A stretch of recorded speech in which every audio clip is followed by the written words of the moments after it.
हरे कृष्णा। तो आज हम लोग भगवान की एक ब्रज की लीला के ऊपर चर्चा करेंगे।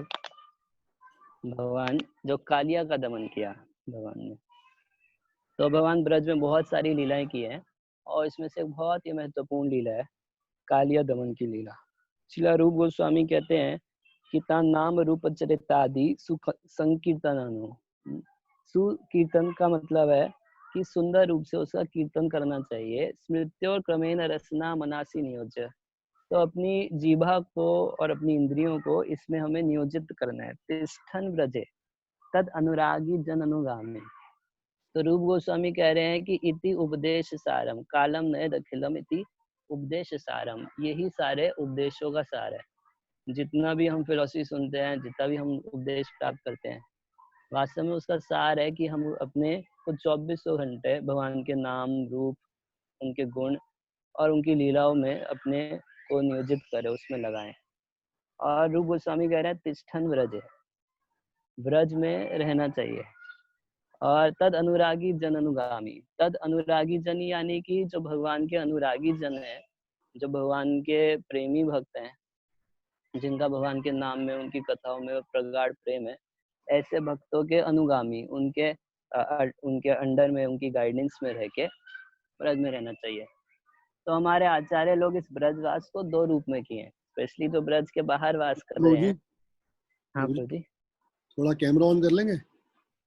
मैं कैमरा 5 मिनट में ऑन करता हूँ। एक्चुअली प्रभु जी घर के बाहर बैठ के क्लास कर रहा हूँ, चाबी नहीं है, भक्त आ रहे हैं। 5 मिनट से बस भक्त आ जाएंगे, ऑन करता हूँ। ठीक। यहाँ अंधेरा है तो कुछ दिखाई नहीं देगा, मैं ऑन करता हूँ। Thank you. ठीक हो रहे हैं आपके दिव्य दर्शन। तो मैं बता रहा था 2 प्रकार से जो हमारे आचार्य हैं वो ब्रज के बाहर ब्रज का वास किए हैं। और हमारी कॉन्शियसनेस वास्तव में जो भगवान के भक्त है उनका ऐसा होना चाहिए कि हम फिजिकली नहीं तो मेंटली ब्रज में हैं। तो देखिए दो रूप में ऐसा किया जा सकता है इसको।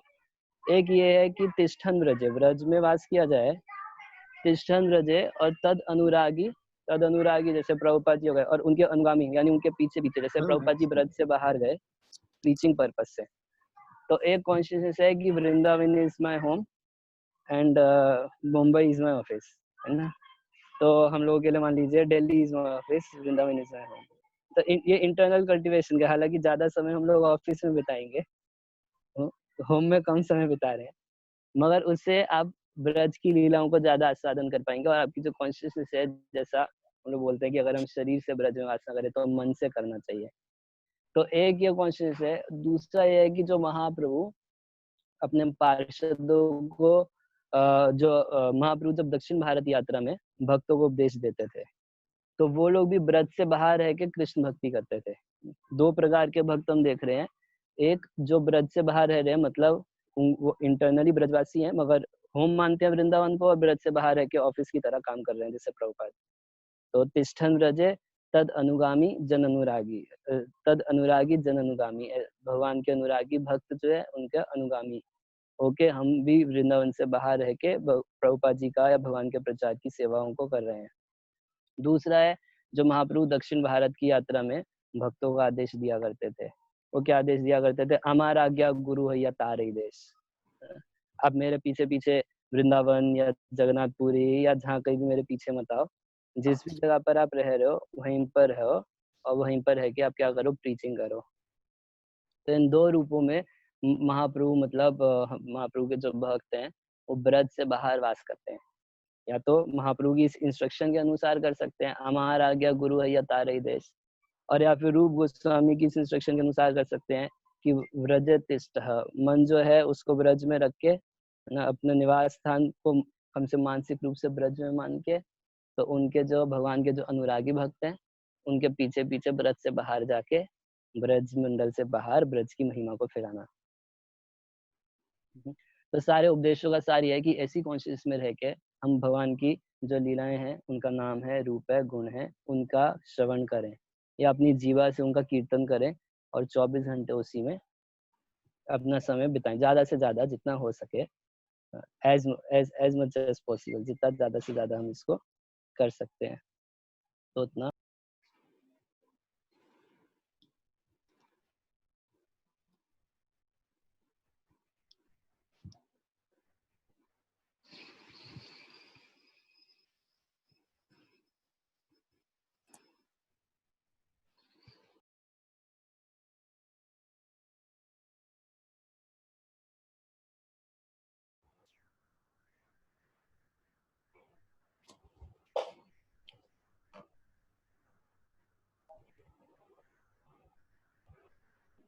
प्रभु जी आप अनम्यूट हो गए, आप म्यूट हो गए, आप He, अनम्यूट कर लो। he is fixing his position camera, changing the location. Yes, sir. I think so. I don't know. It's actual.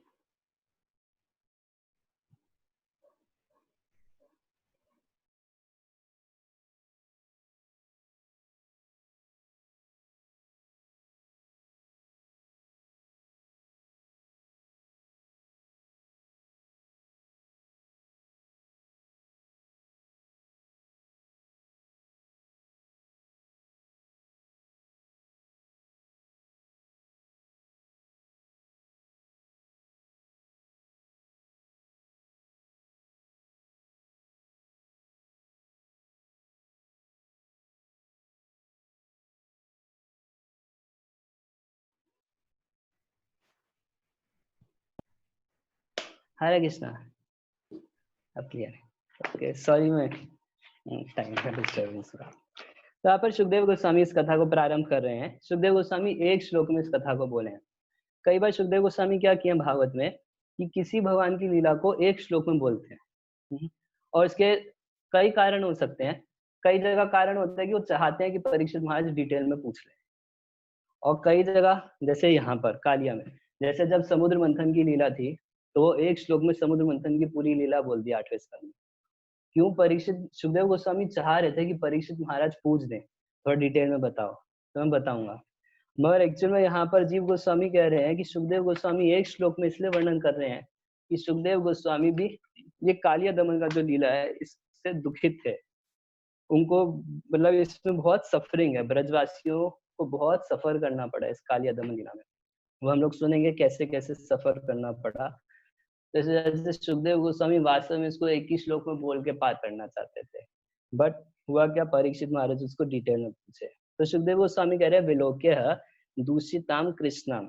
यहाँ पर यमुना को कृष्णा बोला गया है। क्यों? क्योंकि यमुना भी काले रंग की है, डार्क कलर की है, और कृष्ण की बहुत प्रिय है, इसलिए उनका भी एक नाम कृष्णाम प्रयोग किया। दूसरा, कृष्ण के लिए कृष्ण प्रयोग किया, और तीसरा कृष्ण अहीना यानी कि सांप। कालिया के लिए भी शब्द कृष्ण अहीना, यानी क्योंकि कालिया बहुत ज्यादा पॉइजनस था, तो जैसे कालिया का भी जो रंग था वो काले रंग का हो गया। और भगवान क्या सोचे कि क्योंकि यमुना मेरी प्रिय है, इस वजह से उसका जल दूषित किया है, तो मेरे को इस कालिया को वहां से हटाना है। तो इस तरीके से सुखदेव गोस्वामी एक श्लोक में बस कथा बोल दिए। तो तब परीक्षित महाराज प्रश्न कर रहे हैं, कह रहे कथम अंतर जले गाधे निग्रहण भगवान ही स वै बहु युगावासम यथा आसीत विप्र कथ्यताम। कह रहे हैं कि कृपया समझाइए कि भगवान ने कालिये को कैसे दंडित किया, यमुना के जल से उसको कैसे हटाया। बल्कि वो कालिया जो था वो बहु युगावासम, कई युगों से यमुना में रह रहा था। अब पूछेंगे कितना युग से रह रहा था कालिया, और कालिये का ब्रजवास कितने साल का था, कब आया था, किस डेट पे आया था। तो उसका जवाब भी एक जगह पे जीव गोस्वामी दे रहे हैं। जीव गोस्वामी बता रहे हैं कि कालिया जब गरुड़ जी से युद्ध करके आया था, तो आज से 24 चतुर्युग पहले कालिया वृंदावन में आया था यमुना। तो फिर आप प्रश्न पूछेंगे 24 चतुर्युग ब्रज में वास किया तब भी पवित्र क्यों नहीं हुआ। और जीव गोस्वामी कह रहे हैं 24 चतुर्युग ब्रज में वास करने का ही फल था कि उसको भगवान के चरण कमल प्राप्त हुए। तो बहुत लंबे समय से कालिया रहा था। तो एक प्रश्न और उठाया जीव गोस्वामी ने, वो कह रहे हैं जब 24 चतुर्युग बीते तो हर बार द्वापर आया, हर बार ब्रज में भगवान कृष्ण आए, तो इतनी बार तक उसका उद्धार क्यों नहीं किए। क्योंकि भगवान जो इस द्वापर में आए हैं वो पूर्ण कृष्ण आए हैं, साक्षात कृष्ण आए हैं, स्वयं कृष्ण आए हैं, और वो ही अपना प्रेम प्रदान करते हैं। भगवान भी अपना लीलाओं में अपना प्रेम प्रदान किए हैं कई लोगों को, तो कालिये को भगवान अपना प्रेम प्रदान किए। मगर अगर इससे पहले के द्वापर में कभी उसका उद्धार किए होते तो उसको प्रेम नहीं दिए होते, केवल उसको मुक्त किए होते। इस वजह से भगवान इंतजार किए, हर द्वापर में आते थे, वो वही कालिया, उसी कालिया दह में यमुना को दूषित करके रखता, भगवान कुछ नहीं करते थे, अपनी लीला करते थे, समेट के चले जाते थे। फिर द्वापर आता था, तो ऐसे करके कितना बीता, 24 चतुर्युग, बहुत लंबा समय तक वो रहा। अगर इतना लंबा ना रहा होता तो इतना दूषित कैसे करता। परीक्षित महाराज का एक प्रश्न ये भी है कि भाई इतना नहीं रहा होता तो कैसे इतना दूषित कर लेता। कह रहा है भगवान भगवता तस्य भूमना स्वच्छंद वर्तना, भगवान तो अपनी इच्छा से सब काम करते हैं, तो अपनी इच्छा के अनुसार कैसे भी वो उस कालिया को दंड दे सकते थे। तो मगर मैं जानना चाहता हूँ कि वो किस तरीके से कालिया को दंड दिए, है ना। भगवान के पास बहुत तरीके हैं, वो अपनी इच्छा के अनुसार हर काम करते हैं। और उसके अलावा एक शब्द प्रयोग करें, गोपाल उदार चरितम।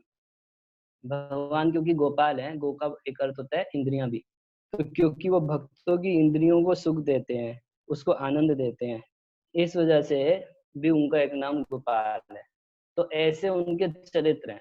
एक्चुअली सुखदेव गोस्वामी का एक कहने का भाव ये था कि तुम क्या करोगे सुन के, इस कथा में इतना दुख है, इतना दुख की कथा है, ब्रजवासी सारे इतनी देर तक दुखी रहे। कारण क्या था कि भगवान जब कालिया के चंगुल में फंसे थे, भगवान तो फंसे नहीं थे मगर फंस गए थे, और फंस के भगवान एकदम शिथिल खड़े थे, बिल्कुल हिल डुल नहीं रहे थे।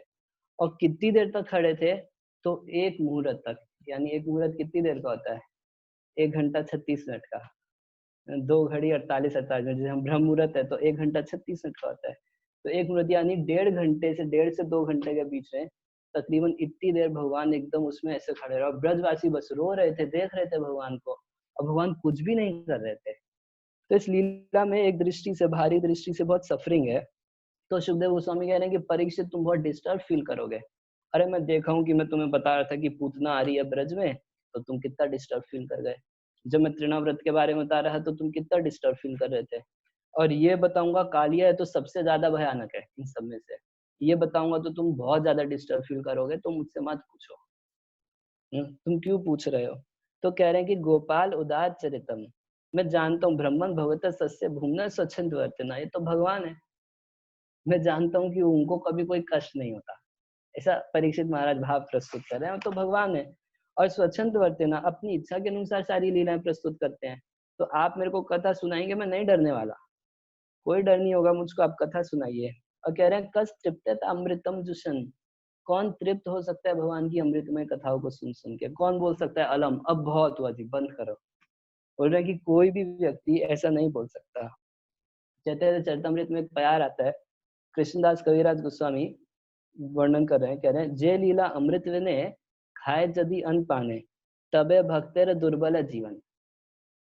वो कह रहे हैं यदि इन लीला अमृत के बिना, जो भगवान कृष्ण की लीलाएं हैं, चैतन्य महाप्रभु की लीलाएं हैं, अगर यदि ये लीला अमृत विने खाए यदि अन्न पाने, खूब बढ़िया से प्रसाद चल रहा है और क्लास अटेंड हो नहीं रही है, ये लीला का अमृत तो आ नहीं रहा और प्रसाद बहुत बढ़िया चल रहे हैं प्रभु जी, तो तबे भक्तेर दुर्बल जीवन, तो भक्त आपको हमेशा ना दुर्बल दुर्बल से दिखाई देंगे, शारीरिक दृष्टि से और अंदर मानसिक दृष्टि से। कोई सेवा बताओगे तो ये क्या है, तो किसी भी तरीके से भजन में, हर चीज में बहुत दुर्बल महसूस करेंगे। कौन, जो भक्त इन लीला अमृत को इग्नोर कर देंगे, नहीं सुनेंगे। कह रहे हैं जार एक बिंदु पाने, और यदि इसका एक बिंदु भी कोई पी ले तो उत्फुल्लित तनु मने, उसका तन मन उत्फुल्लित हो जाता है।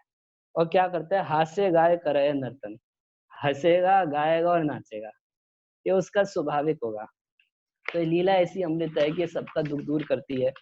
तो परीक्षित महाराज कह रहे हैं कि आप बताओ इस लीला को, आप सुनाइए। तो सुखदेव गोस्वामी फिर बता रहे हैं, कह रहे हैं कि कालिंदी की एक हड़द थी जहाँ पर कालिया नाम का सांप रहता था, और कालिया इतना जहरीला सांप था कि उसके जहर से वहां का पानी उबलता रहता था, मतलब उसमें बहुत गर्मी निकलती थी। कितनी निकलती थी, कह रहे पतंती ऊपरी गा खगा, ऊपर से कोई पक्षी अगर उड़ के जा रहा होता था, पक्षी कई कई पक्षी बहुत ऊंचे भी उड़ते हैं, पक्षी ऊपर से उड़ के जा रहा होता था तो पतंती गिर जाता था उस जहर से, मतलब मर जाता था और वहीं उस यमुना में गिर जाता था। तो ये यमुना की जो दहा थी, ये थोड़ा सा यमुना की मेन स्ट्रीम से अलग थी, तो और मेन स्ट्रीम में मिली भी होती तो फिर मथुरा तक भी जहर जाता और सारे यादव लोग भी मर गए होते। तो थोड़ा सा कटी हुई एक दहा थी वहां पर जिसमें कालिया रहता था। तो यहाँ पर कह रहे हैं, श्री राजीव गोस्वामी कह रहे हैं कि ये जो लीला है, सुखदेव गोस्वामी जैसा सुने हैं बिल्कुल एज इट इज वैसा बोल रहे हैं। तो कह रहे हैं एकदम तोते की तरह बोल रहे हैं, इसमें कोई डिटेल नहीं, कोई एलोबरेशन नहीं, यानी कि सुखदेव गोस्वामी भी ब्रज के भक्तों के कष्ट को देख के इतना कष्ट में है कि उस लीला को जैसा सुने जैसा तैसा बस तोते की तरह बोल रहे हैं। कहीं इसका कोई एलेबोरेशन नहीं है, किसी और स्कंद में इस लीला के ऊपर कोई एलेबोरेट करके कहीं नहीं बोले वो। तो यहाँ पर सुखदेव गोस्वामी इस तरीके से वर्णन कर रहे हैं, कह रहे हैं कि कभी-कभी जब हवा चलती थी, तो यमुना का जो जल था वो थोड़ा-थोड़ा यमुना के जल की छींट उस हवा में चली जाती थी। तो आस-पास जितना खेत था, जितना घास था, सारा का सारा उसकी वजह से मर गया।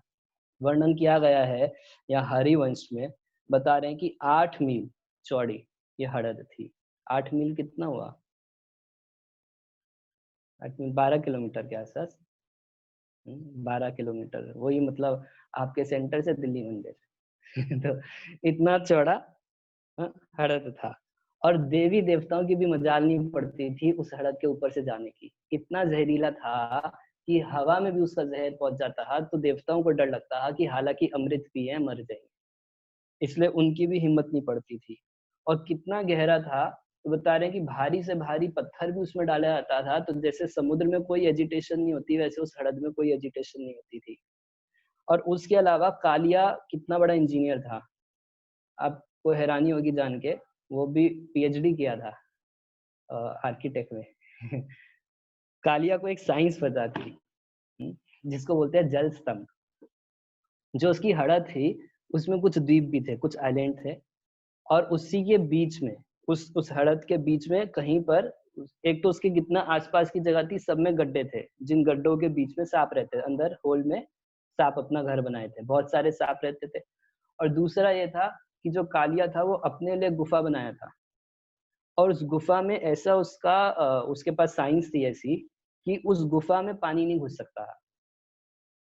हड़द के अंदर गुफा है मगर उस गुफा में पानी नहीं घुस सकता, ऐसी साइंस लगाया था।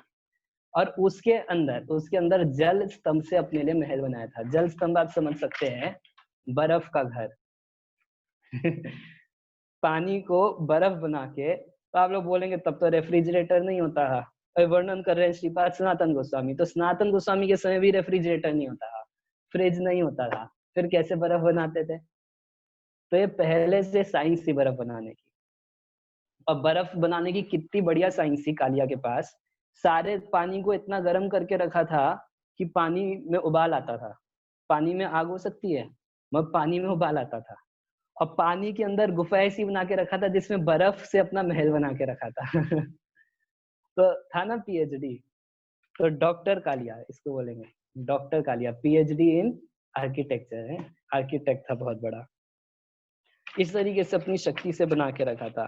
तो जब भगवान श्री कृष्ण देखे कि कालिया ने यमुना, मेरी प्रिय यमुना को दूषित कर रखा है, उसमें अपना जहर फैला रखा है, तो कह रहे हैं वो भगवान जो असुरों का वध करने के लिए ही अवतार लेते हैं, वो भगवान सोचे कि इसको आज मजा चखाना चाहिए।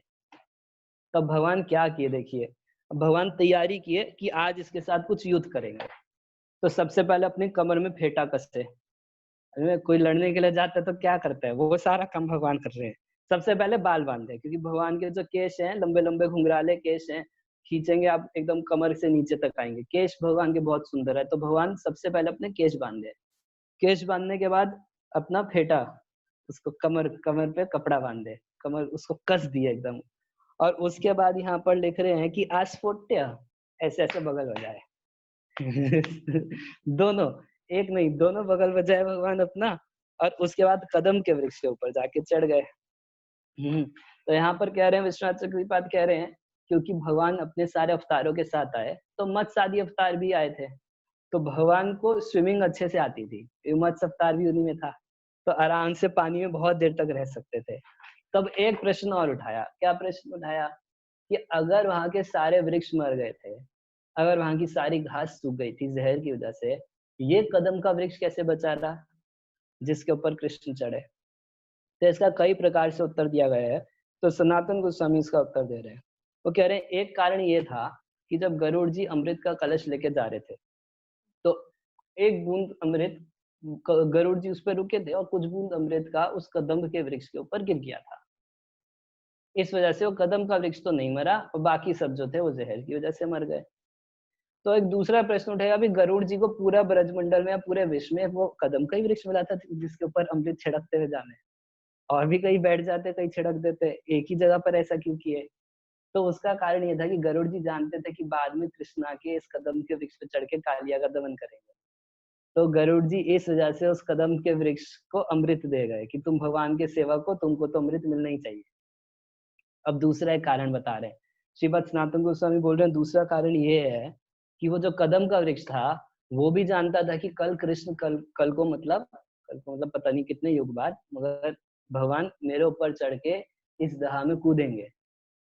तो वो कालिया के जहर को सहन करता रहा, कालिया के जहर को सहन करके जीवित रहा इस लालसा से कि कृष्ण का स्पर्श मेरे को मिलेगा। तो कई बार ये प्रश्न भी उठाया जाता है कि अब जैसे मान लीजिए गोपियां, ये लोग अपना शरीर क्यों नहीं छोड़ दी, मर क्यों नहीं गई, अगर इतना विरह में रो रही थी क्योंकि लालसा है उनको अभी भगवान के दर्शन की, उनको पता है कि एक दिन भगवान का दर्शन होगा। ऐसे सीता माता अशोक वाटिका में जीवित है, अशोक वाटिका में जीवित है, क्यों जीवित है? क्योंकि उनकी आंखें उनके प्राण को नहीं जाने दे रही कि इन्हीं नेत्रों से हम राम का दर्शन करेंगे अभी। तो जो भक्त होती है उसकी इंद्रियां ऐसी होती हैं कि भगवान के दर्शन की लालसा के कारण, भगवान के स्पर्श की लालसा के कारण वो उसको प्राण भी नहीं छोड़ने देती। तो वो इतना पॉइजन सहन करता था, कितना पॉइजन सहन करता था, आप समझ सकते हैं। जो पॉइजन इतना है कि ऊपर से उड़ने वाले पक्षी को मार देगा, वो पेड़ से फिसले सहन करता था कि अगर मैं जीवित रहा तो इसी जगह पर कृष्ण का स्पर्श मिल सकता है, और अगर दूसरा जन्म ले लिया कहीं और चला गया तो कृष्ण का स्पर्श मिलेगा नहीं। तो कोई बात नहीं, थोड़ा जहर सहन कर लेते हैं, मगर ये अमृत, कृष्ण भावना अमृत का जो अमृत है, इसको तो पी लेंगे। तो इस भाव से भक्त जो होता है वो कष्ट सहन कर सकता है संसार के, क्योंकि उसको विश्वास है कि जो गुरु या प्रभुपाद जी हमको आदेश दिए हैं, जो निर्देश दिए हैं, उससे हमें कृष्ण भावनामृत की प्राप्ति होगी। तो अगर संसार में कुछ पॉइजन भी मिल रहा है, कुछ पॉइजन या कुछ पॉइजन सिचुएशंस को सहन भी करना पड़ रहा है, तो उसको कर ले, क्योंकि यहीं पर हमको कृष्ण भावना की प्राप्ति होगी। तो उसके बाद वर्णन कर रहे हैं कि इस तरीके से भगवान उस कदम के वृक्ष पर चढ़ गए।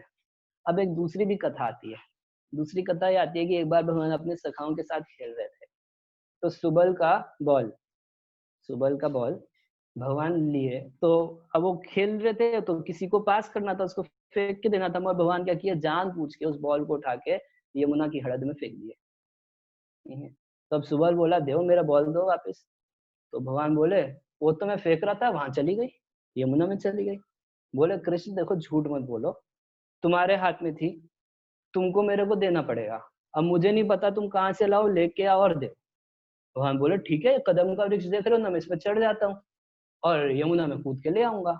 अब भगवान क्या कि उस कदम के वृक्ष के ऊपर चढ़ गए, और तब सुबल तुरंत बोला, कृष्ण नीचे उतरो, नीचे उतरो, नहीं चाहिए, नहीं मैं तेरा बॉल लेके आता हूँ ना, नहीं नहीं मुझको नहीं चाहिए, नहीं चाहिए, अरे कृष्ण तुम हमारे पास हो, में कोई बॉल नहीं चाहिए, नहीं नहीं मैं बॉल तेरा लिया था, मैं वापस लेके आऊंगा। तो फिर दूसरा सखा बोल रहा है कि नहीं नहीं हमें कुछ नहीं चाहिए। वो बोले, अच्छा गरुड़ इस वृक्ष पे बैठा था, तो इस पे से कुछ अमृत का बूंद गिरा दिया था, वो अमृत का बूंद तुम लोग के लिए आऊंगा। वो बोले, अरे हमें तुम मिल गए हो कृष्ण, और कौन सा हमें अमृत चाहिए, तुम वापस आ जाओ। मगर भगवान तो उस समय चाहते थे, क्या चाहते थे, कालिया का दमन करना चाहते थे। तो भगवान क्या किए, डाइव मारे, उस कदम के वृक्ष पे खड़े होके यमुना के जल में डाइव मारे। कैसे डाइव मार रहे हैं भगवान, तो भगवान ऐसा डाइव मारे वहां पर कि यमुना के जल में उफान आ गया। उस हड़द का वर्णन ऐसा किया गया है कि उसमें आप पहाड़ भी उठा के डाल दोगे ना, तब भी उसका वाटर एजिटेट नहीं होने वाला था। मगर भगवान जब उसमें कूदे तो इतना फोर्स के साथ कूदे कि यहाँ वर्णन किया गया है, धनुषतम, 100 धनुष का कितना डिस्टेंस होता है, उतना डिस्टेंस तक पानी फैल गया उस हड़द का। और अब कालिया क्या देख रहा है, कालिया तो देखा कि अरे ये कौन आ गया, जो इतना, ये तो मेरी हड़द है, मेरा एरिया है, मेरा इलाका है, ये यहाँ पर कहाँ से आ गया। और इस तरीके से जो कालिया है वो अब भगवान को देखने लगा। तो यहाँ पर सुखदेव गोस्वामी आगे वर्णन कर रहे हैं, कह रहे हैं कि कृष्ण इस तरीके से गए उस हड़द में और उस हड़द में खेलने लगे। तो भगवान वहां पर हड़द में जाके क्या कर रहे थे, पहले तो खूब डीप डाइव मारे, उसके बाद क्या करते थे, पानी में छप छप छप छप करके म्यूजिकल साउंड्स निकाल रहे थे। थप थप छप छप थप थप छप छप, ऐसे म्यूजिकल साउंड्स पानी में निकलता है, आप लोग कभी ट्राई कर सकते हैं, ऐसे हाथ जोड़ के ऐसे भी करेंगे तो उसमें कुछ वो आवाज करता है, और अदरवाइज अगर ऐसे ऐसे करेंगे तो भी वो कुछ आवाज करता है। और भगवान बहुत सुंदर म्यूजिकल साउंड निकाल के उसमें खेल रहे थे बड़े आराम से। और इस तरीके से कालिया भगवान को देखा। तो यहाँ पर एक वर्णन कर रहे हैं कि चक्षुषः, कालिया सुन तो नहीं सकता था। ये जो सांप होते हैं वो आंखों से ही सुनते हैं, इनका देखना ही सुनना है। जैसे हम लोग बोलते हैं ना कि आप सुन के देखिए, आप धाम को देख नहीं सकते, आप भगवान को ऐसे देख नहीं सकते, आप सुन के देखिए। मगर ये लोग उल्टे होते हैं सांप, ये लोग देख के मानते हैं कि हम सुन लिए। और दूसरा सनातन गोस्वामी कह रहे हैं कि सांप का कान तो होता ही नहीं, आंख होती है, आंख से सुनता है। तो इसका मतलब ये लोग कुछ अच्छी इंस्ट्रक्शंस ले नहीं सकते। कान है नहीं, रिसीवर ऑफ है उसका। है कि नहीं, इंस्ट्रक्शन का भी अच्छा ही ले सकते। और जो देखता है उसी के हिसाब से सारा अपना मान लेता है कि मैं सही देख रहा हूँ, सही समझ रहा हूँ, मुझे किसी से सुनने की जरूरत नहीं है, किसी से समझने की जरूरत नहीं है। तो ईर्ष्यालु जो लोग होते हैं, तो सांप को शरीर ही ऐसा दिया गया है भगवान के द्वारा, जो चक्षुष उसको बोला गया है। तो भगवान की सुंदरता को देखा, मगर एक्चुअल में कालिया भगवान की सुंदरता को नहीं देखा। तब सुखदेव गोस्वामी जो हैं, वो सुखदेव गोस्वामी भगवान की सुंदरता का वर्णन करने लगे। सुखदेव गोस्वामी का क्या विचार है, अरे कृष्ण इतने सुकुमार हैं, इतने सुंदर हैं, मगर एक दुष्ट देखो। तो ब्रजवासियों के भाव में होके सुखदेव गोस्वामी भगवान की सौंदर्य का वर्णन कर रहे हैं। कह रहे हैं ताम प्रेक्षणीय, भगवान जो बहुत सुंदर हैं देखने में, कैसे हैं, तो सुकुमार, बड़ा उनको दुख लग रहा है सुखदेव गोस्वामी को कि इतने सुकुमार भगवान जो हैं, उनको ये कालिया भी मारने की कोशिश करेगा। सुकुमार घन अवदातम व श्रीवत्स, भगवान के अभी छाती पे एक श्रीवत्स का अंक है, और पीतवाससम, पीले कलर के वस्त्र पहने हुए हैं, और स्मितः सुंदरम, तो बहुत सुंदर मुस्कुराहट, मुस्कान है भगवान के चेहरे पर। और इस तरीके से क्रीडंतम, भगवान तो बच्चे की तरह खेल रहे हैं, मगर कालिया इतना द्वेषी है, और कह रहे हैं अप्रतिभयम, किसी का भय नहीं है। और कालिया देख रहा था, और कालिया क्या देखा, कालिया एक देखा, ये छोटा सा लड़का, यहाँ पर किसी देवता की भी आने की हिम्मत नहीं है, छोटा सा लड़का यहाँ पर कैसे आ गया, और देखो इसको कोई भय नहीं है, हैं? तो इस तरीके से कालिया क्या किया, कमल उदर अंग्रीन संदस्य मर्मशुरुषा भुजया छछाद।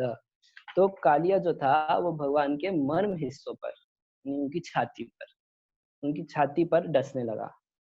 उसके कितने फन थे, तो उसके 1000 फन थे, उसमें से 100 प्रमुख फन थे, मगर 1000 फन थे कालिया के। उन सारे फनों से भगवान को डसने लगा, छाती पर आघात करता था, जो आघात करता था। और क्या किया, अपने शरीर में भगवान को लपेट लिया। जो पीछे का शरीर होता है कालिया का, सांप का, उसने वो पूरा पूरा भगवान को लपेट लिया। और लपेटने का सिस्टम कैसा था, उसके पास तो बहुत अंग थे और बहुत फन थे, सब कुछ था, मगर वो ऐसे कॉइल की तरह लपेट लिया भगवान को। तो अब जब भगवान बाद में अपने को एक्सपैंड करेंगे, तो हो क्या रहा था कि उसका हर हिस्सा जो शरीर का था वो दुखने लगा। अगर वो अलग अलग एक एक उससे ऐसे एक एक ऐसे बांधा होता, तो फिर भगवान खोल अपने को बड़ा करते, तो ऐसे बांधा होता तो ऐसे होता रहता, तो फिर भी कुछ सुख से रहता। मगर वो बड़ा अच्छे से अपने को लपेट लिया भगवान के ऊपर, और जब बाद में भगवान अपने को इलाज करेंगे, तो इस वजह से कालिया बहुत दुख पाएगा। तो इस तरीके से भगवान को लपेट लिया, और भगवान को छाती में डस रहा था। तो इसीलिए सुखदेव गोस्वामी भगवान के सौंदर्य का वर्णन इसलिए कर रहे हैं कि ये दुष्ट कालिया, ये बदमाश कहीं का ब्रजवासियों के भाव में आके बड़ा दुखी होके कह रहे हैं चक्षुषवः। इसको अगर कोई उपदेश दे, एक्चुअली कालिया की जो पत्नियां थी वो भगवान की भक्त थी, और कालिया को कई एक बार बोला करती थी कि पास में कृष्ण बलराम मंदिर है, दर्शन करने चलो, वहां पर प्रणाम कर लो भगवान को, उनके शरणागत हो जाओ, है ना। कितना उसको प्रीचिंग करने का प्रयास करती थी, कितना दूर होगा, 2-3 किलोमीटर, इतना भी बोलती थी, कभी चलो टेम्पू 5 रुपए का टेम्पू करके चल ले, वो किसी तरीके से मानता नहीं था। उसको बहुत प्रीचिंग की, मगर कालिया पत्नी हार गई, पति देव भक्त बन के नहीं दी। तो मगर भगवान तो जानते थे कैसे पति देव को भक्त बनाना है। पति देव को कितना वो प्रीचिंग करने की कोशिश की, चलो यार कभी सैटरडे क्लास में चल लो, यार मंडे क्लास में चल लो, 2-2 दिन यहाँ पर क्लास होती है। पति देव बिल्कुल नहीं सुनते थे, वो हमेशा अपने उसमें द्वेष की भावना में रहते थे। और यहाँ पर क्या कर रहे हैं, कृष्ण को डस रहे हैं और उसको बांध दिए। मगर यहाँ पर टीका सनातन गोस्वामी बहुत विचित्र लिखे हैं। जिस जिस जगह पर कालिया आघात कर रहा है, कुछ कर रहा है, सनातन गोस्वामी बोल रहे हैं प्रेम कर रहा है। क्योंकि भगवान उसको वैसे ही लिए। भगवान क्या किए, जैसे भगवान पूतना के माइंड को नहीं लिए, पूतना के एक्शन को लिए, उसी प्रकार से कालिया के भगवान एक्शन को लिए। तो भगवान क्या सोच रहे हैं, मेरे को गले लगाया हुआ है, कितना प्रेम से मुझको आलिंगन सुख दे रहा है। और दूसरा जो वो डस रहा था, तो भगवान सोच रहे हैं कि चूम रहा है मेरे को, किस कर रहा है। भगवान इसको इस तरीके से, तो यहाँ पर विश्वास सनातन गोस्वामी कह रहे हैं कि एक्चुअल में इसका यही अर्थ है कि कालिया जो था वो चूम रहा था और भगवान को आलिंगन और चुंबन ही कर रहा था वो। और जब इस तरीके से हो रहा था, तो भगवान उसके अंक में, यानी कि उसके कब्जे में, भगवान 1.5 घंटे तक अदृष्ट चेतसाम, किसी प्रकार कोई भी मूवमेंट नहीं कर रहे थे। और अब क्या हुआ, उधर ब्रजवासियों को कुछ खराब संकेत हुए। तो जो देवता थे वो क्या किए, वो ब्रजवासियों में स्नेह उत्पन्न करने के लिए, स्नेह तो है ही, उसको और बढ़ाने के लिए, मतलब ब्रजवासी का ये ना सोच ले कि कृष्ण भगवान है, जैसे हमेशा बचा था आज भी बच जाएगा, ऐसा ना सोच ले। इसके लिए क्या किया ब्रजवासी, पृथ्वी में, धरती में भूकंप आने लगा और सारे ब्रजवासियों के जो बाएं नेत्र थे, बाएं अंग थे, वो फड़कने लगे। तो इसको बड़ा अपशकुन माना जाता है। तो जैसे ही अपशकुन होने लगा, ब्रजवासी सोचने लगे कि आज कृष्ण मरा, बिना बलराम के गया है। अब बलराम जी होते, वो कदम के वृक्ष पर चढ़ता तो बलराम जी डांट देते, चल नीचे उतर, मैया मना की है ना। यशोदा माता जब कृष्ण को गाय चराने भेजी थी, तो बलराम जी को यही एक इंस्ट्रक्शन देके भेजी थी, सुनो, एक तो यमुना में स्नान मत करने देना, दूसरा ऊपर वृक्ष पे चढ़ के डाइव मारेगा, वो इसको करने मत देना। अब भगवान कभी किसी वृक्ष पे चढ़ते थे, बलराम जी तुरंत चल नीचे उतर। याद है मैया क्या बोली थी। तो यहाँ पर अब ब्रजवासी जो है, वो सारे के सारे, अब उनको पता चला कि कृष्ण इस तरीके से फंस गए हैं, तो जो भगवान के साथ आए थे वो लोग तो वहीं जमीन पर गिर गए। जो भगवान के सखा थे, गाय थे और बाकी वो थे, पशु थे, वो तो वहीं पर गिर गए। तो भगवान एक प्रश्न उठाया विश्वनाथ चक्रवर्ती ठाकुर, वो कह रहे हैं कि भगवान एकदम स्थिर रह के क्यों खड़े रहे, भगवान उसी समय कुछ कर सकते थे। उधर ब्रजवासी सारे दुखी हो रहे हैं और सब लोग भगवान के विरह के कारण एकदम गिर गए हैं जमीन पर। तो कृष्ण को तुरंत मारना चाहिए था ना, कालिया को कुछ करना चाहिए था। और कृष्ण एकदम स्टैंड स्टिल की तरह, बिल्कुल चित्र जैसे भगवान वहीं पर खड़े हो गए, उसके चुंगुल में अपने को रखे। तो विश्वनाथ चक्रवर्ती ठाकुर कह रहे हैं कि भगवान पता है क्यों खड़े रहे, एक भगवान के अंदर भी गर्व था। भगवान के अंदर क्या गर्व था कि चल पहले तू काट ले मेरे को, है ना, जब खुद खूब काट ले, खूब मेरे को स्क्वीज कर ले, ठीक है, उस तू अपनी पूरी शक्ति लगा ले, ठीक है, मैं तेरे को अपनी शक्ति का थोड़ा सा अंश दिखाऊंगा, पहले तू कर ले, कर ले। कोई बहुत स्ट्रांग व्यक्ति होगा, हाँ, कोई उससे अड़े होगा तो क्या बोले, हाँ बेटा कर ले, जितना तेरे को करना है तू कर ले। फिर उसके बाद एक दूसरा विचार प्रस्तुत कर रहे हैं, वो कह रहे हैं कि कालिया की पत्नियां तो भक्त हैं, अब भगवान कालिया को निग्रह करेंगे, तो वो भक्त हैं, तो भगवान पहले कालिया की पत्नी को दिखाना चाहते थे कि तुम्हारा पति देखो बदमाशी किया, इसलिए मैं उसको मार रहा हूँ, बेवजह नहीं मार रहा हूँ, है ना। इस मनुष्य समाज में क्योंकि भगवान नर लीला कर रहे हैं, तो किसी को आप ऐसे ही दंड नहीं दे सकते। मैं कालिया की पत्नी बोल सकती थी ना, अरे मेरा पति कुछ भी नहीं किया था, कृष्ण चढ़ा वहां पर कदम के वृक्ष पे, कूदा और उसको मारपीट करना चालू कर दिया, ये क्या तरीका बना। इसलिए भगवान क्या किए, पहले गए कालिया को अब मारने दिए, पहले तू मार ले मेरे को, और क्या कर पूरी शक्ति लगा के मार ले, फिर मैं तेरे को थोड़ी सी अपनी शक्ति दिखा दूंगा। तो एक गर्व की भावना भगवान के अंदर भी है, मगर एक दिव्य गर्व है। और वो दिखाना चाहते थे कि कालिया पत्नी को कि तुम अपने पति का दोष देखो, ये क्या किया। तो इस तरीके से जो अब ब्रजवासी थे, वो सारे के सारे ब्रजवासी, गाय बैल पशु जितने थे, सारे के सारे वहां पर आके एक टक कृष्ण को देख रहे हैं, एकदम एक टकी लगा के कृष्ण को देख रहे हैं कि यहाँ क्या हो रहा है। और इस वजह से कुछ देर देखते हैं, उसके बाद बेहोश होकर गिर जाते हैं। और उधर क्योंकि कुछ अपशकुन हुए थे, इसलिए नंद बाबा आदि जितने भी लोग थे, वास्तव में अपशकुन इसीलिए करवाए थे देवताओं ने, जिससे कि नंद आदि वहां पर आ जाए कृष्ण को देखने के लिए। तो क्या देखे, नंद महाराज जब ये सब तो बहुत भयभीत हो गए और मन में विचार किए कि अरे कृष्ण तो आज बिना बलराम के गए हैं। तो वो नंद बाबा जिनके प्राण कृष्ण है, जिनका मन कृष्ण, सब कुछ कृष्ण से कृष्णमय ही है, ऐसे नंद बाबा सोचने लगे कि मुझको लगता है कि आज कृष्ण मर जाएगा, मर गया या तो, नहीं तो ऐसे अपशगुन क्यों हो रहे हैं, है ना? यहाँ भूकंप आ रहा है, हमारे बाएं अंग फड़फड़ा रहे हैं, ऐसे अलग-अलग प्रकार के, तो बहुत ज़्यादा दुःख से, पीड़ा से भर गए नंद बाबा। और जितने बच्चे थे, दुःख शोक भया आतुरा, दुःख से, शोक से, भय से आतुर हो गए सारे के सारे। कौन-कौन? तो कह रहे अबाला, यहाँ तक कि छोटे-छोटे बच्चे भी।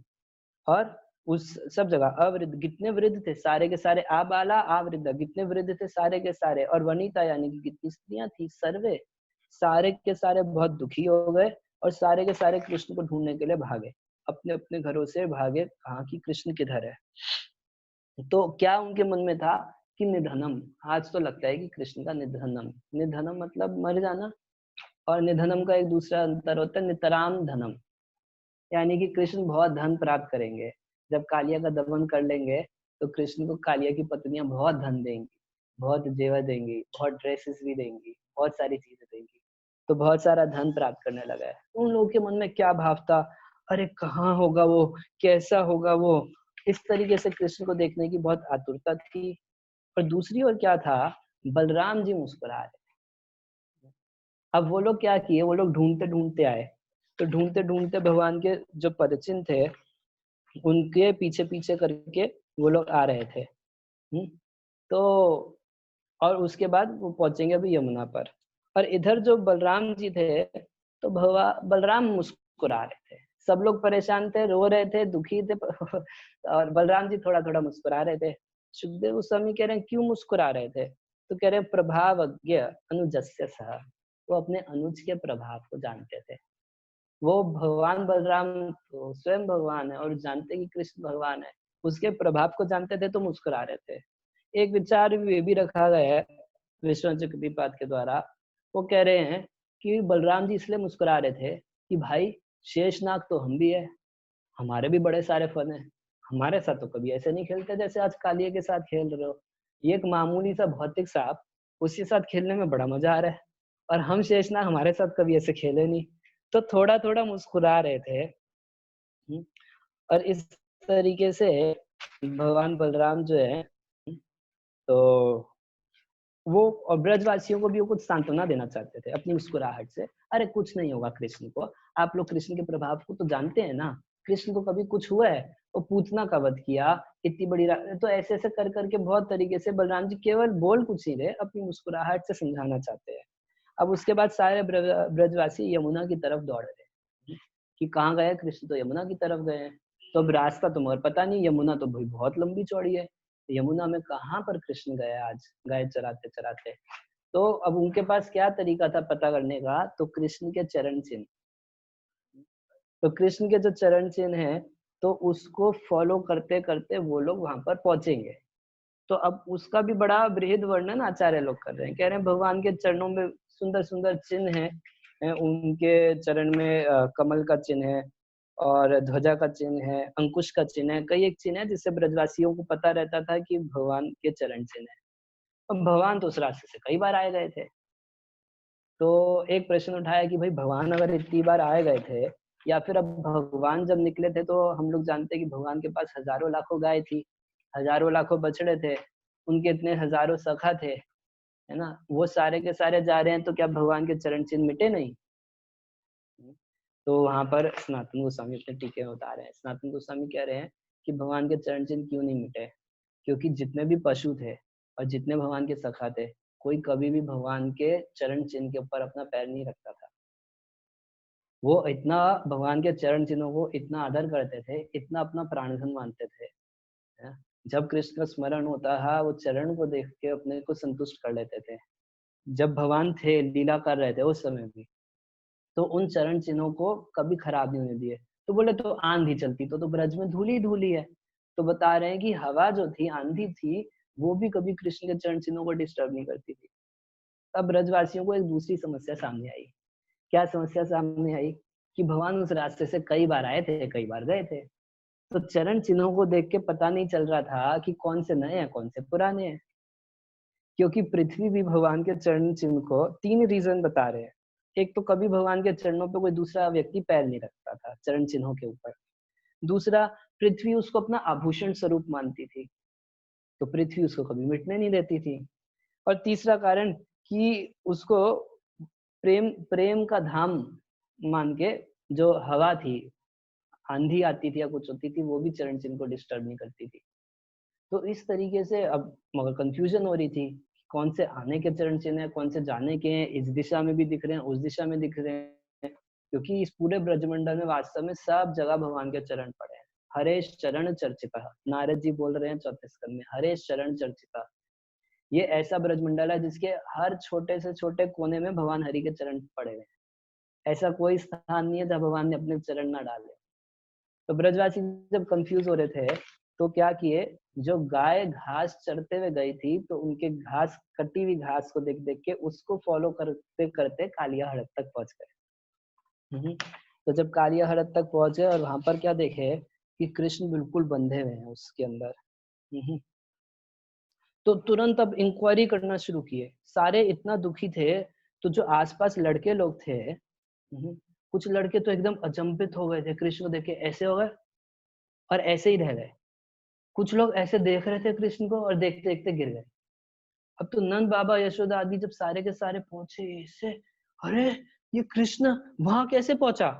तो पूछ रहे हैं ये कालिया कृष्ण को खींचा या कृष्ण खुद से कूदा? जानना चाहते थे। अभी तो कल को डांटना है ना कृष्ण को कि ये जान पूछ के वहां पर गया या कालिया उसको खींचा। अच्छा, अगर जान पूछ के गया, अगर इसका खुद, तो इसका आइडिया था या इसके किसी दोस्त का आइडिया था, बताओ। जैसे होता है ना यहाँ पर भी, इस संसार में कोई बच्चा कुछ गड़बड़ करता है तो पता करते हैं भैया उस वो गया, या चलो वो मुसीबत में पड़ गया या जानबूझ के मुसीबत में गया। और दूसरा प्रश्न है किसका आइडिया था वहां जाने का?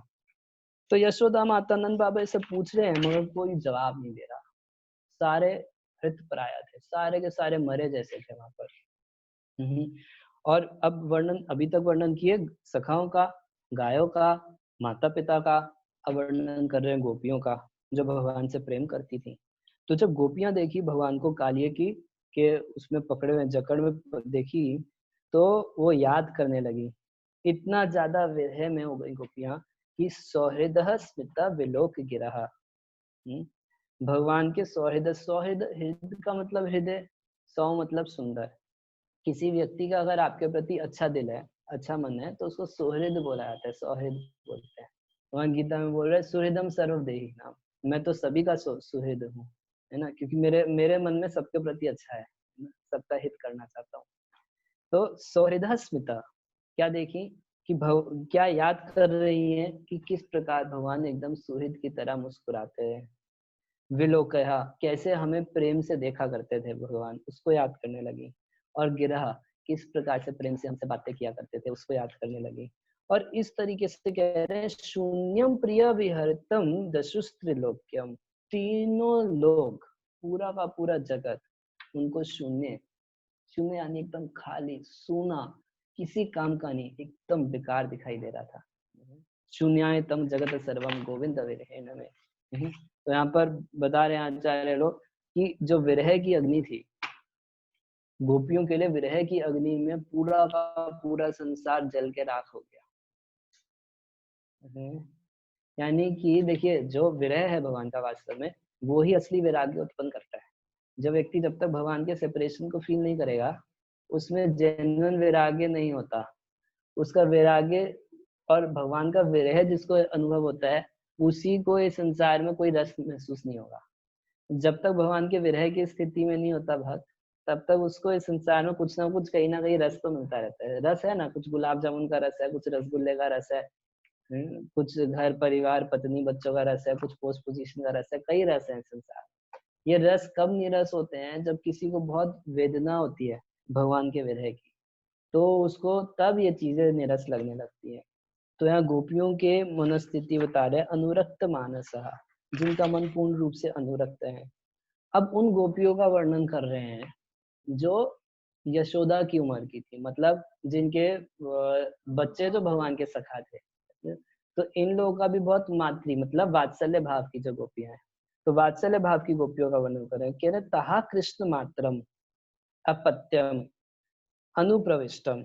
जब कृष्ण की माँ देखी कि कृष्ण यमुना में प्रविष्ट किए हैं और बाकी स्त्रियां जब देखी तो तुल्य व्यथितः, हालांकि उनकी पीड़ा यशोदा जितनी ही पीड़ा थी उतना ही दुख अनुभव कर रहे थे, मगर सम अनुज्ञः शुचः श्रुवन्तः।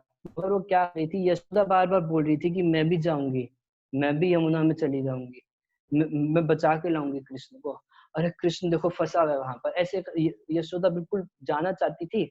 और बाकी जो स्त्रियां थी तो समनुग्रह उसको पकड़ के रखी थी, यशोदा को बार बार पकड़ती थी, पकड़ के रखी थी, उनको नहीं जाने दे रही थी।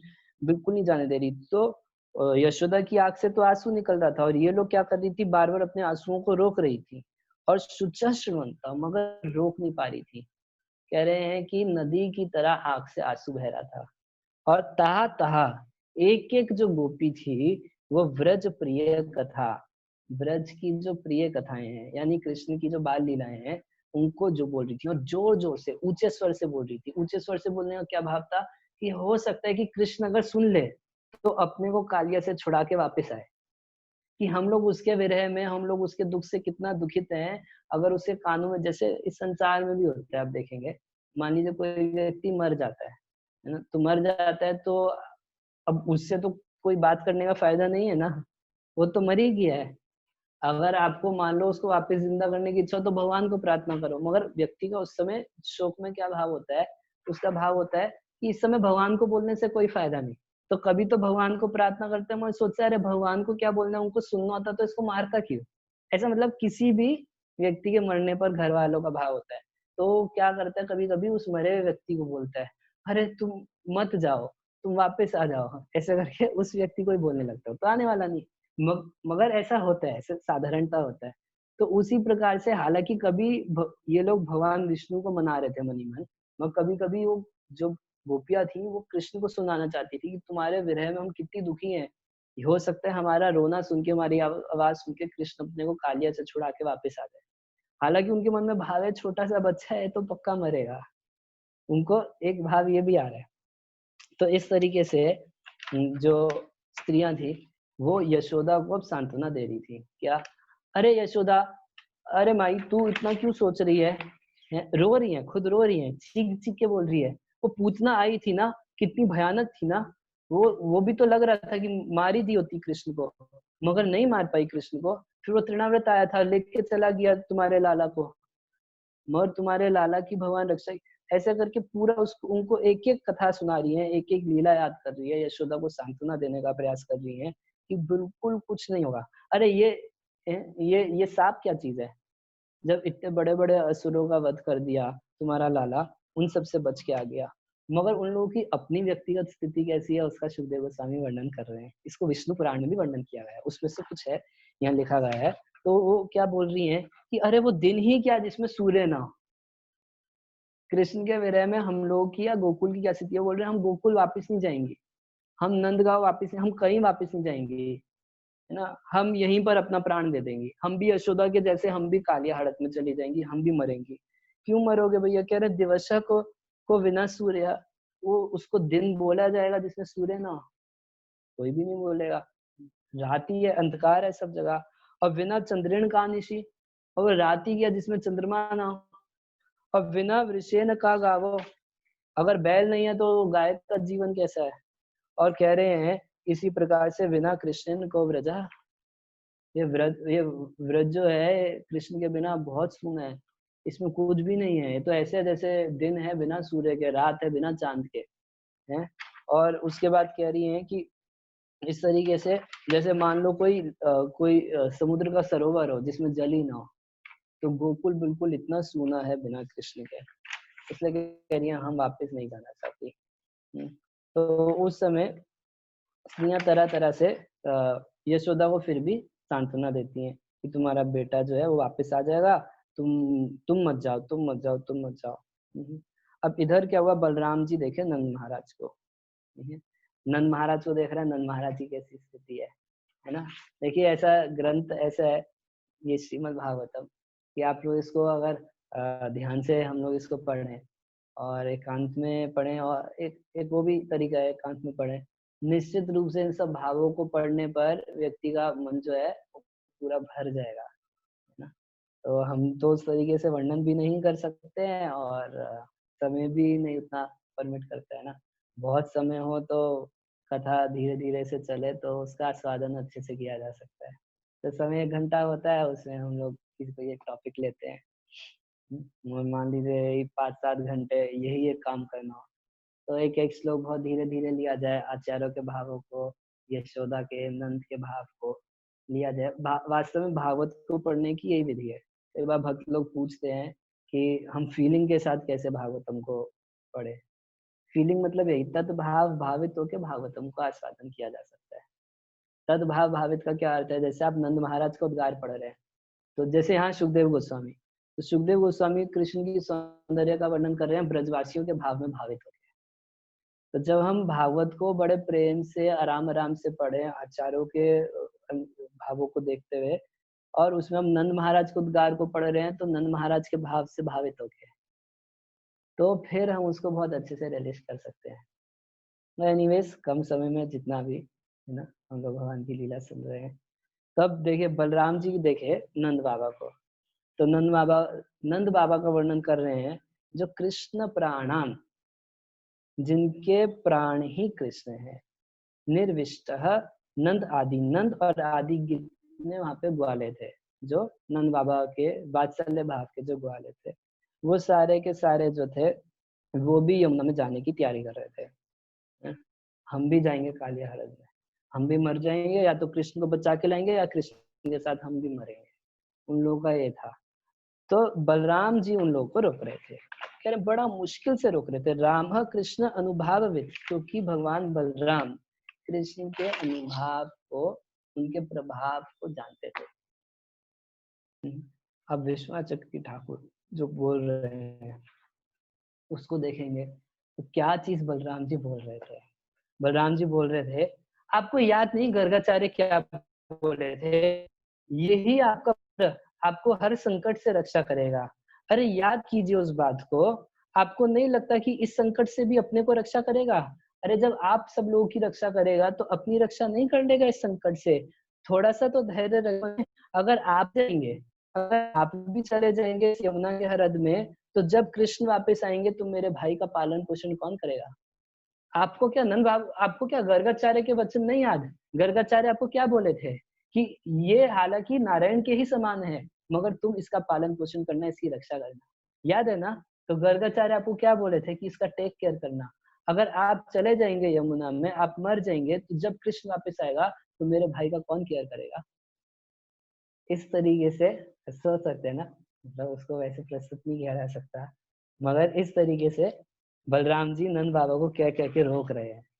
हालांकि नंद बाबा के लिए तो बच्चे के समान है, वो बलराम जी एक जैसे, कभी कभी बच्चा भी पिता को ऐसे डांट के बात करते हैं ना, हाँ, थोड़ा किसी ऐसी सिचुएशन में, तो उस तरीके से बलराम जी समझा रहे हैं।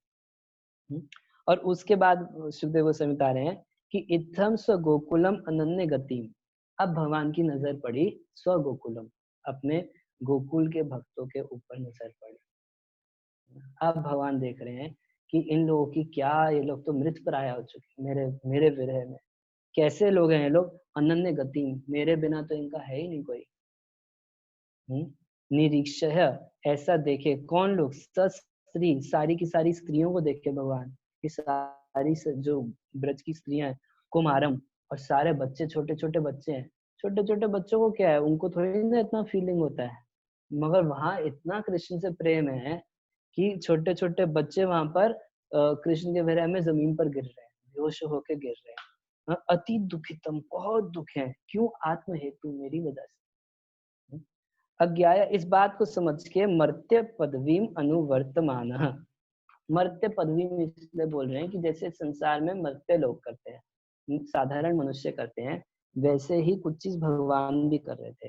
वो क्या कर रहे थे? वो पहले कालिए को कुछ दोष करने दे रहे थे, तभी उसको मारेंगे। यही यहाँ पे मेन बता रहा है। तो स्थित्वा मुहूर्तम उदतिष्ठत कुरंग बंधात। तो मुहूर्तम, एक मुहूर्त, 1 घंटा 36 मिनट, मतलब तकरीबन 1.5 से 2 घंटा उसमें फंसे और उसके बाद उसमें से उसको अपने को उससे निकाले। तो इसी चीज को प्रश्न उठाया गया है, भाई क्यों इतनी देर के लिए रखे, पहले क्यों नहीं निकले?